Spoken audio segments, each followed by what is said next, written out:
Thank you all so much for joining us for the Research Paradigm and Design Choices. At this point, I would like to turn the microphone over to our presenter. Great. Thank you, Kayla. Thank you. Good evening, everyone. And thank you so much for coming tonight for this fascinating subject. And I see there's some of my new dissertation students and existing dissertation students. It's so great to see you. A thanks to my co-host and support person, John Agnew, who's here, and he'll be helping answer some of the questions. And what I'd like to do to frame this for everyone, I'm just still messing around with my screen here, is all of the material that I'll be covering tonight is not new, and you've probably heard it before, but one of the best forms of learning is repetition. Let's go to the next slide, please. All right. I'm a big fan of Alice in Wonderland, and the Cheshire Cat is one of my favorite characters. And this quote, or this little dialogue between Alice and the Cheshire Cat, always comes to mind when I'm talking with students who are really struggling to figure out, particularly as they're coming towards the end of their coursework, beginning to work on their prospectus.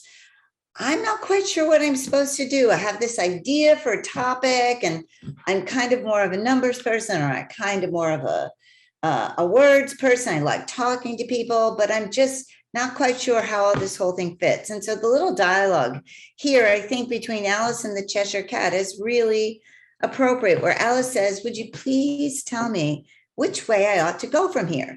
So the Cheshire Cat is sitting up in a tree, if you've seen the illustrations of the book, and has sort of an authority figure kind of demeanor. And, you know, a lot of cats have that kind of demeanor. And the cat says, "Well, that depends a good deal on where you want to go."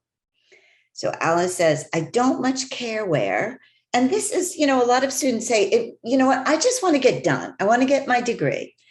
But the cat says, "Well, if that's the case, it doesn't matter which way you go." Alice says, "So long as I get somewhere." And the Cheshire Cat says, "Oh, you're sure to do that?" My screen is bouncing around here. I'm not quite sure why. "Oh, you're sure to do that only if you walk long enough." So the nice thing about this quote is it ends with a little bit of encouragement about the quality of persistence here. So even if you're feeling a little bit confused or not clarified, or your dissertation chair or even your coursework instructors are giving you feedback that's creating confusion, be persistent, be open, be receptive, and you'll find yourself at the end of the road with a PhD after your name, which is the goal of this whole process. Okay, let's go to the next slide. So we've got here, and I'm not quite sure how to do this, Kayla or John, but we want to do a poll. I just want to find out here where people are in their process. So just choose, are you the beginning, ending coursework, prospectus, or proposal? And that'll give us a sense of how many people are in what place. Answers are coming in, and it's a mixed bag. Majority seem to be in the beginning or middle of their coursework, but a large number, 2 out of 10 are ending, 2 out of 10 are in prospectus, 2 out of 10 are in proposal. Okay. All right. So I'm hoping too that the people that are in the proposal stage are, and even in the prospectus stage, in fact, all of you, if you're willing to share some of your experiences, that would be wonderful. But I think we'll have something that's hopefully of value for everyone here tonight. So let's go to the next slide. All right, great. So the title of this is like, which way do you go depends on where you start. So there are really 2 ways to start thinking about and to follow the track of how do you develop your choices for what you're going to study and how you're going to study it for your dissertation. And both of these are good. And you end up doing both anyways. So the first way to think about how and what you want to do is by considering the paradigm. What methodological choice are you considering? And in order to make a really smart decision, more than, well, I really like numbers or I really like words, is you really have to understand what the requirements, what the rules of the game are for each methodology. The other way to go is the research gap. In other words, as you are developing as scholars, you're diving deep into the literature and getting a sense of what's already known based on published research findings, and what yet has to be done.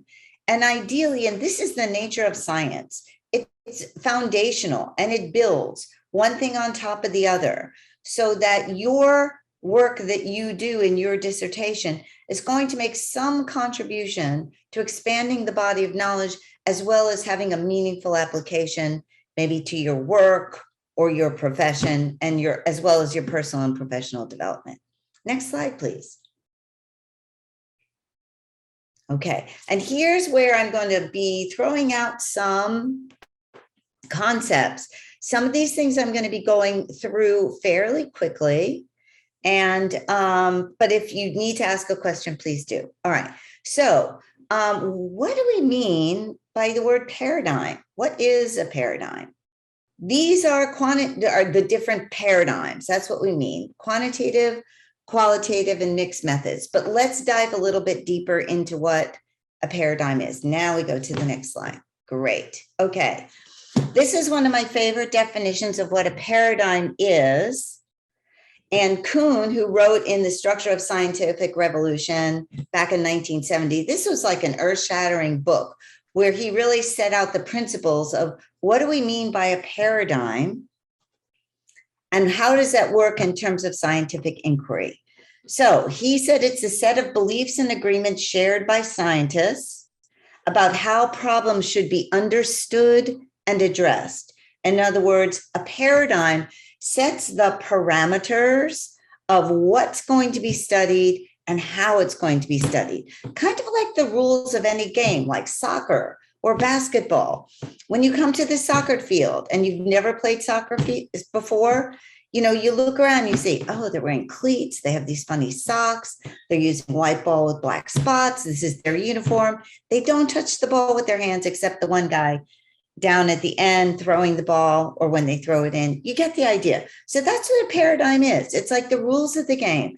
Specific to scientific paradigm, and particularly with Walden, we look at three things. We want to understand the assumptions about what we should be studying. What is the reality that we're looking at?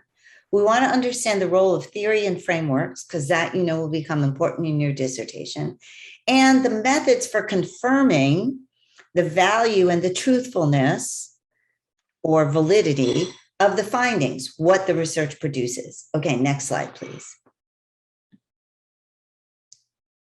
Okay, so this is relative to that first little box, assumptions about understanding reality.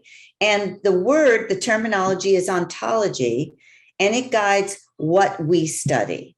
So for quantitative, can you click onto the next piece? There you go. For quantitatively, we systematically study things, but the focus is on how they can be classified or sorted or related, or the grouped, or the two groups, what's the relationship between the groups?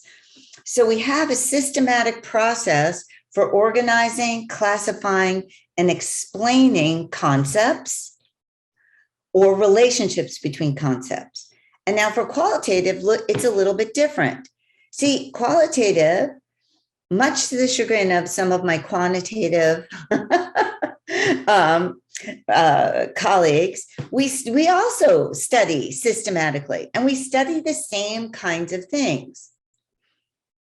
But we use a different set of guidelines, a different set of rules. We focus on things that can be described or expressed or reported by self and others.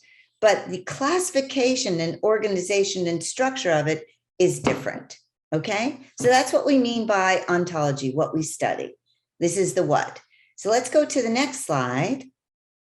Oh, and mixed methods. By the way, I'm not going to talk that much about mixed methods because mixed methods is essentially doing both under one unifying big research question. And we could do a whole other presentation on what mixed methods research is and how to conduct it. But just know for now, these basic concepts, paradigmatic concepts, that mixed methods includes both.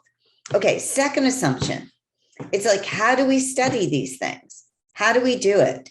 So in quantitative, obviously, that we study things that can be observed and measured and evaluated. In other words, the results of our observations and our measurements are evaluated based on their probability of occurrence or the probability of being wrong. That's what our significance testing is about, is minimizing the probability of being wrong, maximizing the probability that the relationships between the things that we're studying are actually grounded in that reality.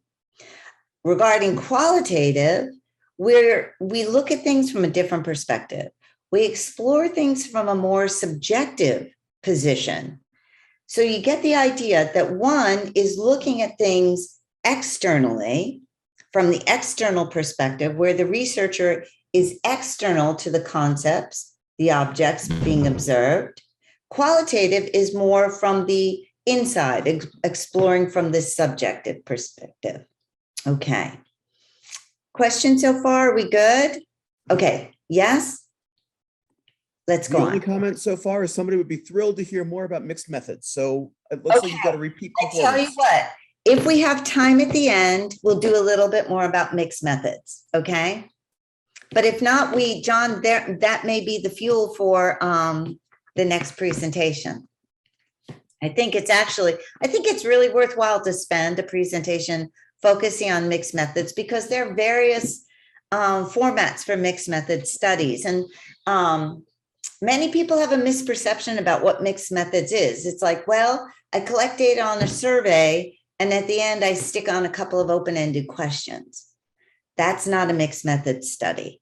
But we'll get into what a mixed method study is at the end of this presentation if we have time, or if not, we'll roll it into another presentation. Okay. Careful, Sue. I'm making notes of that you're volunteering. I know. I just always dig myself into these things, but we'll see how it goes. All right, let's go on to the next slide.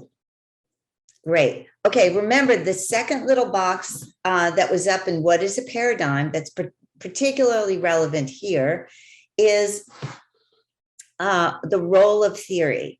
Now, if you've gotten to the prospectus and maybe in some of your coursework, you've found the quantitative, the qualitative, or maybe the mixed methods checklists. And you've also heard maybe in your courses and in your prospectus and proposal course, when you start writing your chapters 1, 2, and 3, the role of theory, and in your prospectus, it becomes very relevant. We look at the role of theory in quantitative versus qualitative research differently. In quantitative research, the use of theory is deductive. In other words, from the concepts stated in the theory, that guides your choice of the constructs or the variables that you will be using to study, to look for differences or look for relationships. And that process of studying those relationships is the use of hypothesis testing. That goes back to what I said about probability. Hypothesis testing is evaluating the extent to which your findings are consistent, are accurate, are viable. And in contrast, qualitative research uses theory more inductively. So we can use theory in qualitative research and we can identify the concepts in a theory, but we're using them to guide the inquiry of what we ask our participants or what we observe out in the field, rather than a priori before the fact choosing what we're going to test and measure. And that's what we do in quantitative research, okay? In quantitative research, hypothesis testing enhances the value of the replicability of the study. so that you can test using components, constructs from a theory, test them in your hypothesis testing for your research. And those results can then be compared to what's been done in other studies. And that's part of how we build scientific knowledge, based on replication and consistency. In qualitative research, rather than looking for replication, we're looking for transferability. In other words, is the process by which I use this theory, have I presented it in a way that the reader can understand it and it may be meaningful to the circumstance that they're interested in conducting research on? Next slide. Okay, last comparison here. And again, these are things that you already have some familiarity with. In quantitative research, we confirm or test the value, the accuracy, the validity of our findings through objective external measures. So we use statistics to assess measurement validity. Does this measure actually measure what it's supposed to measure? We use internal validity to make sure that the design of our study minimizes confounding influences that may alter the results of the study. We use external validity to assess whether or not, if we've done random sampling to get our participants, we can use external validity to judge whether or not the findings that were consistent or found within our sample are true in the population that we're interested in applying those findings to. And statistical conclusion validity is the degree to which we're using the correct statistics in order to test the hypotheses and answer the research questions that we're exploring. For qualitative research, next slide, please. We use the criteria of trustworthiness. So trustworthiness is also a way of finding truth and value in the findings that are based on this more subjective inquiry. But rather than evaluating the value and truth of the findings, we're evaluating the truth and the value, and that I should have changed that, the truth and the value of the process. So the findings are really subject to the type of inquiry and the participants you're asking, right? The participants that you're interviewing or collecting data from. Where we confirm or understand the value of qualitative research is, are we using credible methods for designing our study, collecting our data, analyzing our data?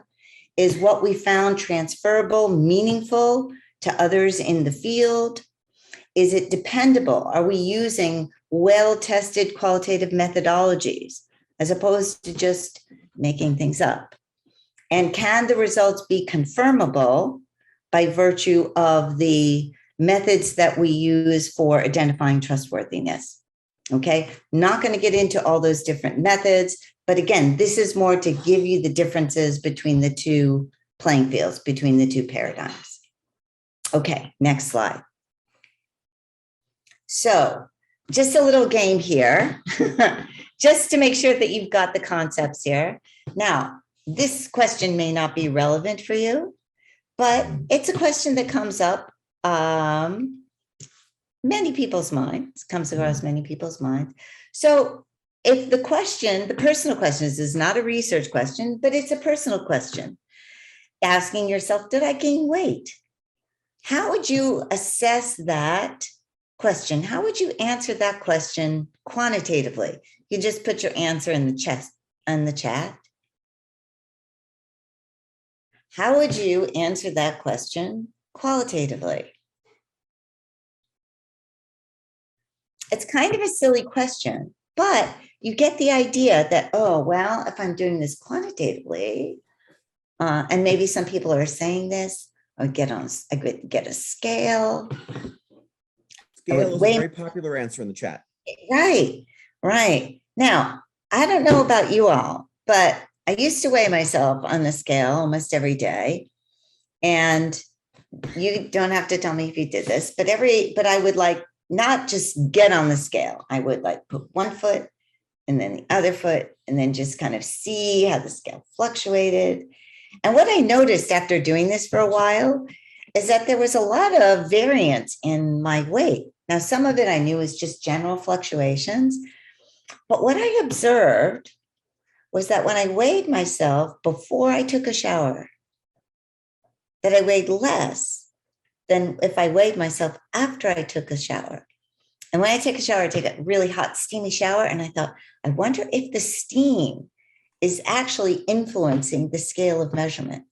And that's a great example of how you can have a good measurement tool, but still have unreliability because of the circumstances of how you're measuring things. So the scale is a good measuring tool to the extent that it is reliable.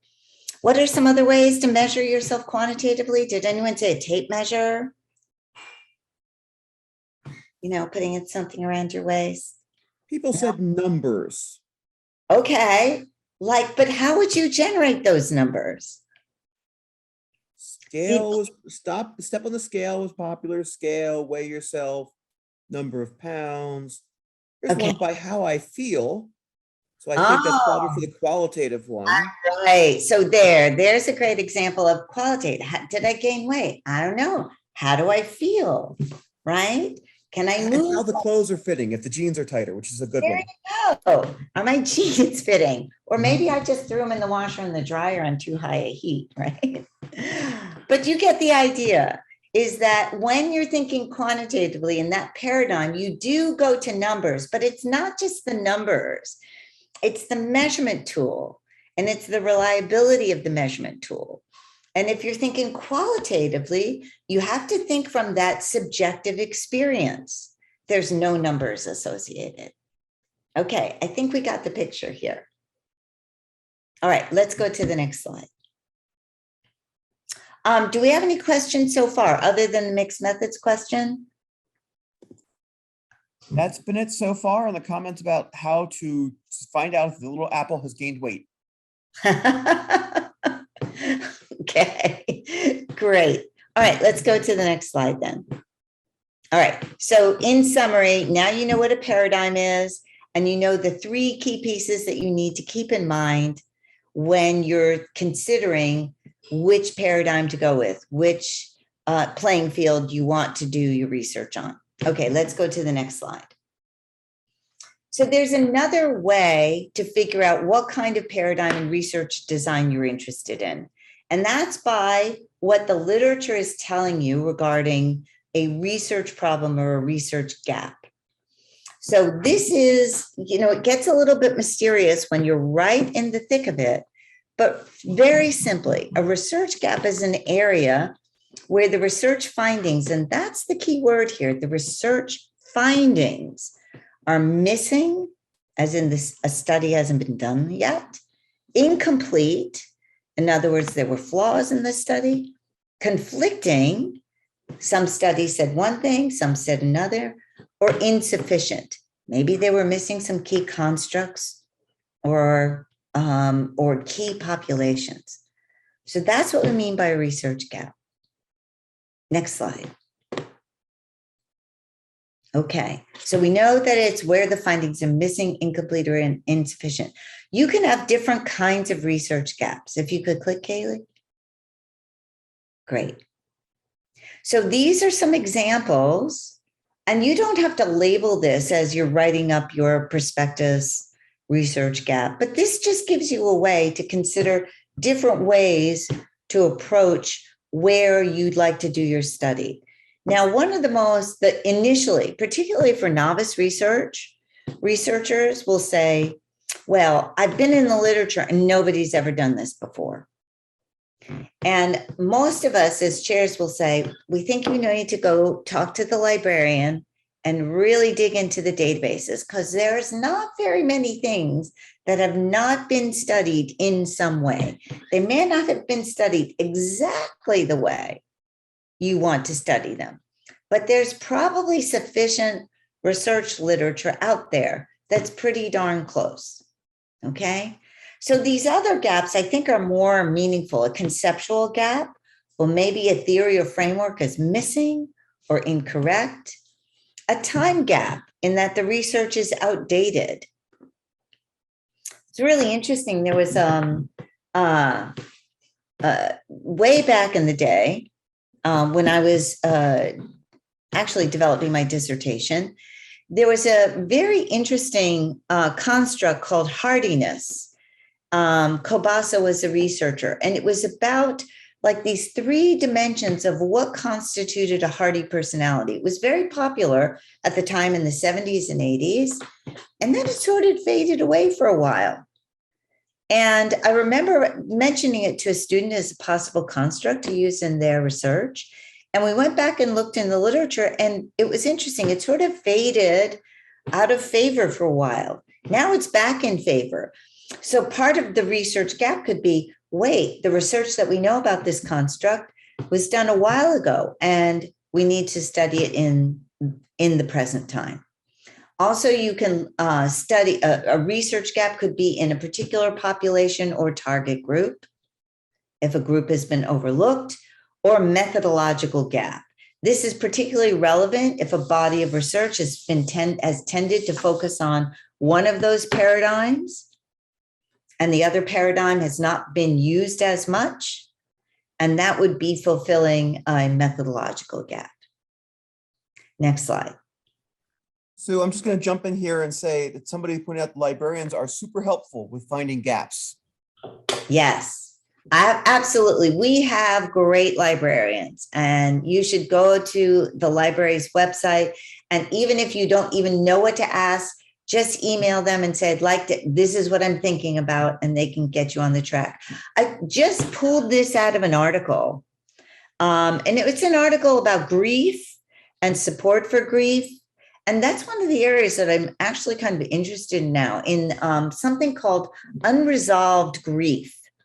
It's a really interesting phenomenon that was originally developed way back when for widows and widowers of soldiers who were missing in action. In other words, their bodies were never brought home. So part of the unresolution of the grief was, they're saying he's missing or she's missing, but we don't know if they're dead or alive. In recent times, this definition of unresolved grief has been broadened to include, I think I heard a report the other day of, again, this was in the military, of families whose military spouses were doing training exercises, and they were lost at sea. And the family's unreconcilable grief, they described, was because they were prepared for their spouse to die in combat or to come home, but not to die in a training. So anyway, and this is an area that I'm actually looking into. I think it's a really interesting area. So I pulled up this article. And as I was looking, and this came at the very end of the article. And if you can see, this is what I've highlighted: more comparative, cross-cultural, and ethnographically informed investigations, as well as in-depth qualitative inquiries, are needed to refine what is known and explore what is not known in the field. That's a really perfect statement for those interested in research in this area to say, the researchers are saying maybe we should go look there. Maybe this is a good type of study to do. So Kayla, if you could just click twice to show the examples. There we go.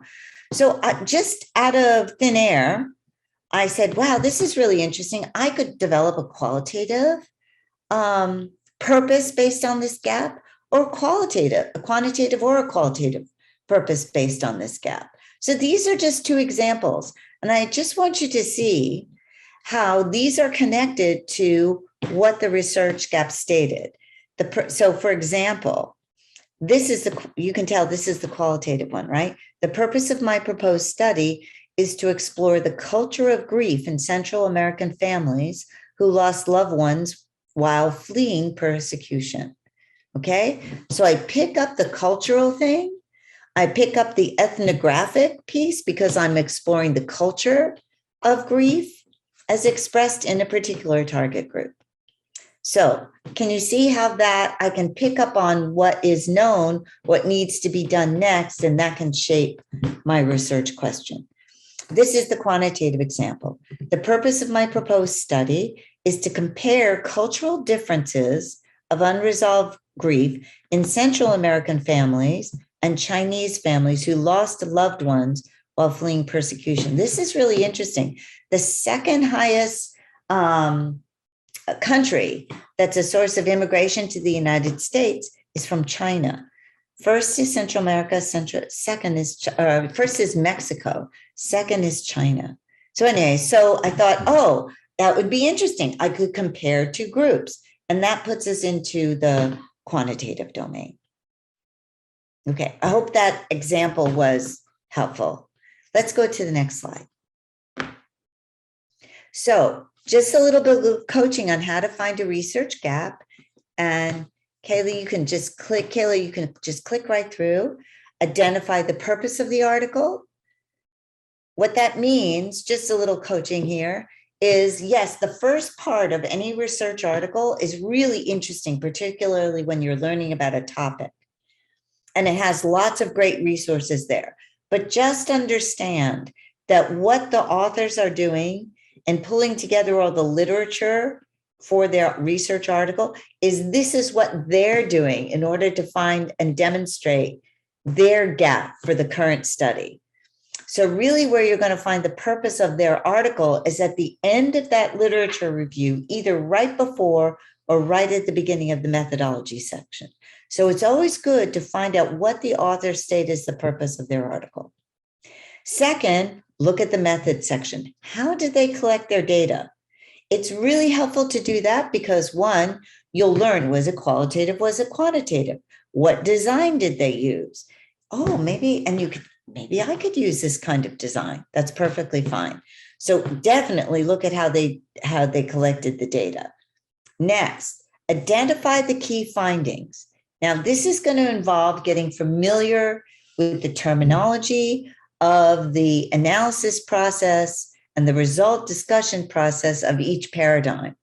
So you can also always find key findings typically in the first paragraph of the discussion section. So these are little shorthands for getting through a research article. And most importantly, record what the authors identify as limitations. That's usually somewhere in the discussion section where they say we're limited, maybe we didn't get a big enough sample size and there was insufficient power or insufficient saturation. Maybe there were some variables missing that now we realize we should have included. So those are limitations. And then if the research article is really good, directions for future research. And just think about it too, when you're writing your dissertation and you get to your chapter 4 and 5, when you start writing, that's one of the sections, directions for future research. You're telling researchers, potential researchers who come and read your document where you think they need to go next. So you'll be doing these things as well. So it's good to see how other researchers on your topic are doing it. Okay, next slide. So in the chat room, or you can raise your hand, just consider this. Where are you starting from? Have you been in the literature? Are you looking, do you kind of know where your research is going to fall in terms of a gap? Are you starting from the paradigm, saying, well, I've taken all my research courses and I'm really leaning to wanting to do a quantitative study? Or are you somewhere in the middle of both? Or do you still have some questions?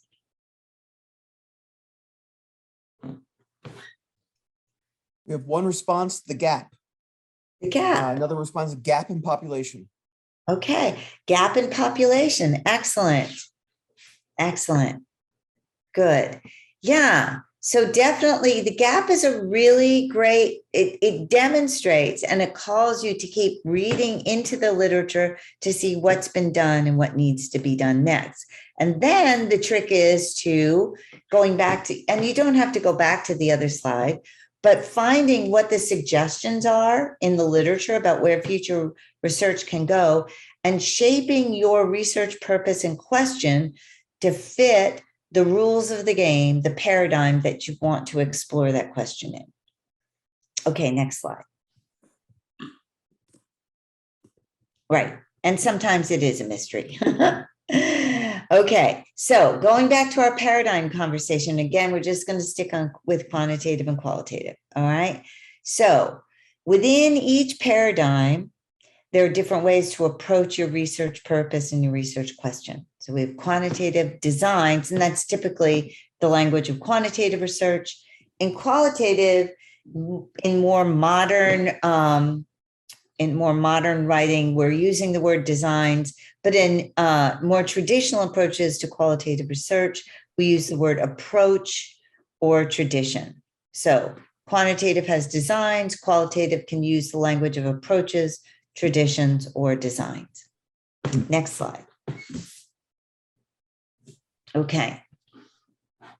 So using that example that I started with, supposing that we do want to study immigrant families residing in the US who have lost loved ones in their home countries, and we're interested in unresolved grief. That's the primary construct of the primary phenomena that we'd like to study.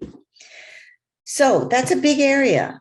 And given what has been done before and what needs to be done next, we can go in a couple of different directions. For example, if we have access to a grief counseling program, we could ask the question, does it help participating in a program like that? We can explore the characteristics of the individuals who fit that target group, who fit that target population, to look at their individual differences, their personal characteristics that influence or predict the depth and the length of the grieving process. In other words, how long ago they've lost that person, whether they're male or female, whether they have family in the States, or all of their family is back in their country of origin. We can also examine how grief counselors, so now we're not dealing with the families per se, but we can shift and talk to how the grief counselors describe their experiences in working with immigrant families. And we can also, going back to talking with the families themselves, is explore the meaning of unresolved grief. So the purpose of this slide was really to say, given your topic and your gap, you can truly explore this from many different perspectives. And there's this merging between what you'd like to do, what your preference is, what the research purpose and gap is telling you. And then this third component, which we won't really talk about tonight, but it's an important component, and it's called feasibility. You may design the best study on the planet, but when it comes to pulling it off, you don't have access to that population. So feasibility is a big criteria for determining what you choose to study. Next slide. Okay, more characteristics about the quantitative paradigm that are helpful to know in considering if this direction is worthwhile to go for you. First, quantitative research tends to use larger samples, okay? And there are procedures for deciding and estimating how large a sample size, how many people you need, based on the number of variables and the type of design you choose. Okay. You also have to consider what it is that you're going to measure. What are the constructs that are meaningful to answering your research question? And for the most part, we require that you use psychometrically validated measures. In other words, that you don't make things up. Or if you want to make up a new measure, then that becomes the focus of your research, is actually developing a psychometrically validated measure. It's actually a great kind of a dissertation, but that's a dissertation in itself. You have to look at how much you can control the circumstances of data collection, because that has great implications for your internal validity, the extent to which you can eliminate confounding influences. And think about this: survey research, extremely convenient, very little control. Once you let that survey fly, either paper or a survey link, how that person completes that survey is totally out of your control. So survey research has the least internal validity, okay? So more structured designs have more control of the circumstances and they have more internal validity. You can also, so these are 4 ands, you're focusing on the constructs or the variables that you've selected to test, and you're looking at either the relationships among those variables or the differences between groups, or how one group changes over time. Now, there are lots of variations on these 2 themes, but particularly as a beginning researcher, dividing the world into 2 domains is easy to understand. And as you get in and start reading the research, it may look a little bit more complex, but essentially one of the ways to think about what you want to study and how you want to phrase your research question is asking yourself, do I want to look at a bunch of variables and how they relate to each other, how they predict or influence a particular outcome? Or am I interested in looking at differences between groups, or how an experience or the perception or the self-reported state changes over time, like from pre-test to post-test? Next slide. Okay, now these are examples of basic quantitative designs. And I'm hoping for a lot of you, this is a review. Again, this is really boiled down for the purposes of this presentation, but we've got experimental design, quasi-experimental design, and correlational comparative. So the synchronon of quantitative research is the experiment, where you can assign participants to 2 or more conditions, one of them being a control group, maybe other comparison groups, and look at the changes over time on the dependent variable and the outcome that you're looking at, like improvement in depression. Say if someone's going through a grief counseling, or if a group is going through grief counseling at a program, and you measure depression before or after and compare it, that would be, and you have control over the conditions. Yes, okay, I'm just looking to make sure it's in the slide. The key thing in an experiment is you have to be able to assign participants to conditions. That's the maximum level of control. And in most cases, it's really, really hard to do. It's really unfeasible to do. More feasible is what's called a quasi-experimental design. You're still trying to see if the programs had an effect, and you can compare before conditions and after, but the participants, the ones who are participating in the program, they're already there. They have assigned themselves. And then the third kind of design is, and there are actually several different names, I've sort of smushed them together, a correlational design or a comparative design. When you're looking at taking a group of variables and examining relationships among those variables, and you can look at over one point of time or multiple times, or when you're looking at differences between groups, not based on assignment to conditions, but rather the attributes of those groups. Like in the earlier example, when we were comparing people from different countries, that's a good basis for a comparative design. Next slide. Based on the subject that I've chosen for the example here, the study of unresolved grief, could we design an experiment? And could we design a quasi-experiment? Could we come up with a correlational or a comparative design? So we can put things in the chat, and I'm just checking on time. We're almost to the time. So let's go to the next slide so you can see. Okay, and this gives you an example of how the research question has to be commensurate with the type of quantitative design you choose. Okay, so in an experiment, we asked, to what extent does the grief counseling program for immigrant families improve depression and quality of life as compared to those who do not participate? And you see my note here, I can randomly assign the participants to choices.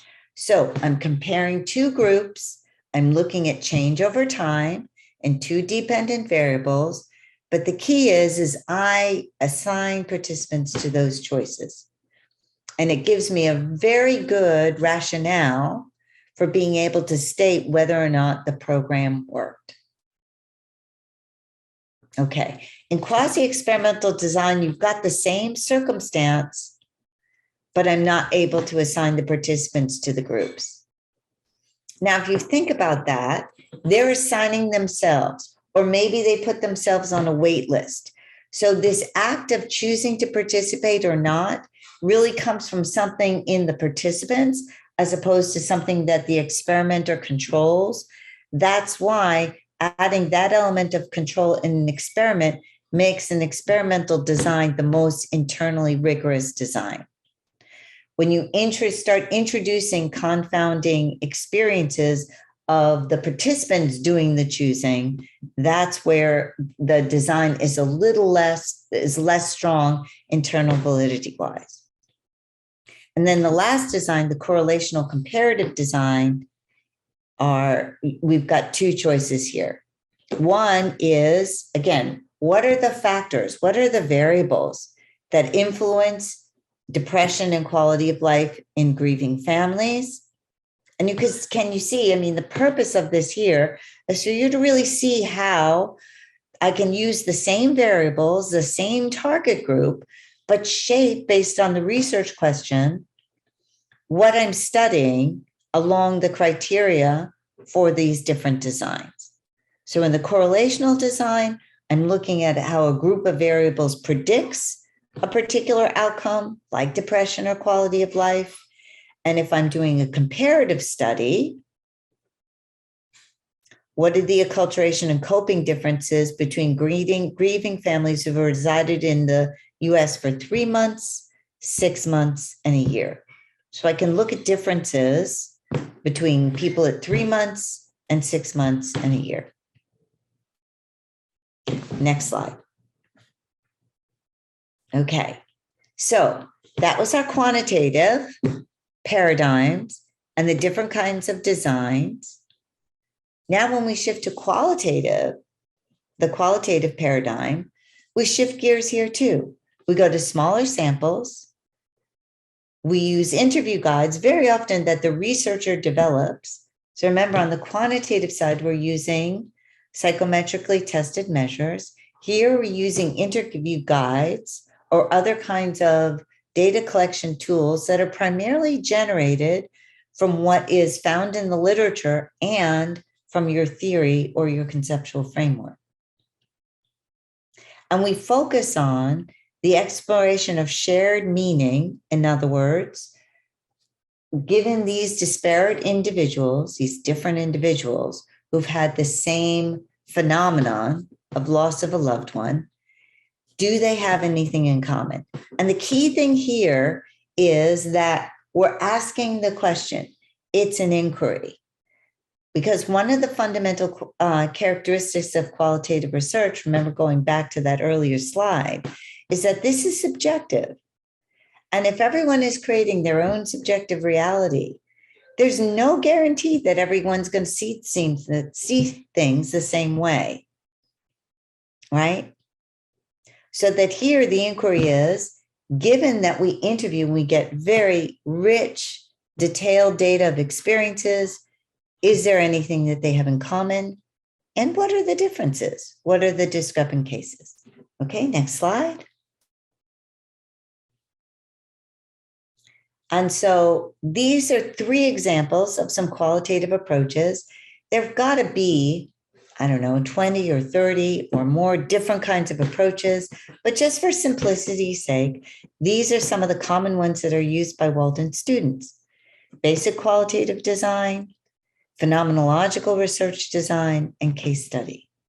In the case of basic qualitative design, and there's a typo there. The focus is to explore or describe events or experiences or how people are doing things, particularly where prior research has been quantitative. And we'd like to explore, well, how are you doing this? Okay, so it's really good for exploring a topic that's been done quantitatively, or if you're working within a program or you have a particular event and you're trying to find useful solutions that people have experience with. Phenomenological research is more about the meaning and essence of the experience about that particular phenomenon. So you can see in this slide, the keywords, the terminology, lived experience. That is, a person has actually, at some point in time, actually had that experience. That's not necessarily true for the basic qualitative design. You can ask people to talk about something that they haven't experienced, but they've been privy to, given the event or consequence or the program that they're in. Okay. Direct experience is required in a phenomenological study in your participants. In a case study, you can explore that same phenomenon, but the requirement of a case study is that it's bounded. It has limitations, either time, you're looking at an event or an experience that's occurred within a particular time or a particular place or within a particular program. And you're aware you include in that case the contextual aspects of that event or place or program. Next slide. So again, once you understand, you have an idea of your research problem, and you have an idea of some of the different features of these designs, then let's go to the next slide. I was going to do this more as a Q&A, but we're running short of time, so we'll go on. So given that same topic area, in a basic qualitative design, we might ask the research question, what do immigrant families from Central America need to assist with unresolved grief? And that would involve, of course, talking to those families. Phenomenological research. What is the lived experience of unresolved grief in Central American immigrants who have had loved ones left behind? And then a case study. See, here's the bounded context. The grief counseling program. How does the grief counseling program serve its constituents with mental health and acculturation needs? So we're not looking really at the effectiveness of the program per se, like we were doing in the experiment or the quasi-experimental study, but rather we're looking at how well does this program function and how well are they serving the families? Case study can be a very powerful and really interesting research approach. Okay, next slide. Okay, second to last slide here, I identified a couple of resources, just a few, that if you look at this slideshow, the first one by Vogt et al. Is a really great book on research design, really accessible, talks a little bit about the ontology, epistemology, and then dives right into the practical matters. Great book, and it's relatively new. This book, Trocum's book, it started out as a book, but Bill Trocum moved it on to a website, a bazillion years ago. And this research methods knowledge base has been continually updated. It has a really great search strategy, and it's a research methods book online. And that's the link there. And then, I'm just, Kaylee, can you click on the Office of Research and Doctoral Services? Can you click on that?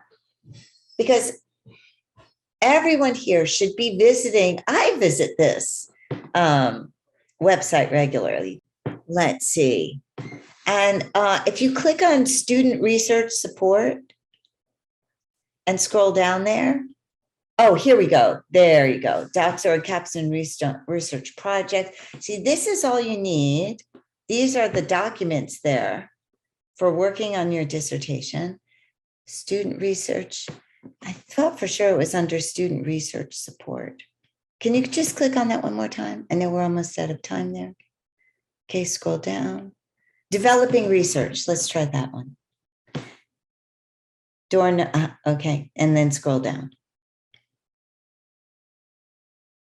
Ah, yes, this is the one. Okay. So see where it says learn research theory, explore methodologies. That has most of the things that I've covered here, how to identify a research problem, how to choose a research design, how to analyze and interpret data. There's so many resources here that you can use at each stage of your coursework and dissertation process.